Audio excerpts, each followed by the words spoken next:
Coucou tout le monde, alors aujourd'hui c'est vendredi donc évidemment on fait des burgers, je vous présente une recette super simple et super rapide. Alors pour faire les steaks que l'on va mettre dans nos burgers, on aura besoin de 200 g de haricots blancs, 100 g de pois chiches, 100 g d'épinards, une patate douce et 100 g de flocons d'avoine. Ensuite, pour assaisonner vos steaks, c'est à la convenance de chacun. Moi, j'ai rajouté des herbes de Provence, du paprika fumé, du piment de Cayenne, un peu de poivre, 2 grosses gousses d'ail, de la levure maltée et j'ai pas filmé mais j'ai aussi rajouté un oignon caramélisé. Vous versez dans un grand saladier les haricots blancs cuits, les pois chiches cuits, les épinards cuits, les patates douces cuites, les flocons d'avoine et ensuite tous les assaisonnements que vous souhaitez rajouter. Vous mixez le tout dans un mixeur ou bien avec un mixeur plongeur ou même vous pouvez le faire avec un écrase-pomme de terre, ça marche aussi très bien. Ensuite on se mouille les mains à l'eau froide et on forme des petites boules avec la pâte.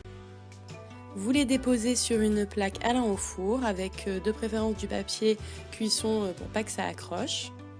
Avec ces quantités vous pouvez former environ 8 steaks, donc moi je vous conseille de tout faire cuire et de congeler ceux que vous n'utilisez pas le soir même. Comme ça, vous pourrez les réutiliser à n'importe quel moment et si vous préférez, au lieu de faire des steaks, vous pouvez aussi en faire des falafels, ça marche parfaitement.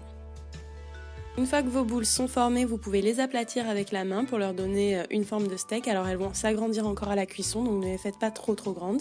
Et on enfourne dans un four préchauffé à 200 degrés pendant environ 25 minutes. Pendant ce temps, on va préparer nos frites. Alors encore une fois, rien de plus simple. On prend environ 6 pommes de terre. On les épluche et on les coupe dans la forme que l'on veut. On les verse dans un grand récipient qui a un couvercle. On y rajoute tous les épices qu'on veut. Donc moi j'ai mis du paprika fumé, du poivre, des herbes de Provence, du sel, une gousse d'ail et une grosse cuillère à soupe d'huile d'olive. Ensuite, on remet le couvercle, on vérifie que c'est bien fermé et on peut secouer afin que tout ce qu'on a mis s'éparpille bien sur toutes les frites. Ensuite, vous étalez vos frites sur une plaque de cuisson avec, pareil, du papier cuisson et vous les mettez au four pour environ 25 minutes à 200 degrés. Pendant ce temps, on peut préparer la sauce que l'on mettra dans nos burgers. Alors moi, j'ai préparé une sauce avec le fromage végétal de la marque Sojami, donc ciboulette échalote. Il est vraiment bon et il est juste à base de soja fermenté et de quelques épices, donc il est vraiment pas mal.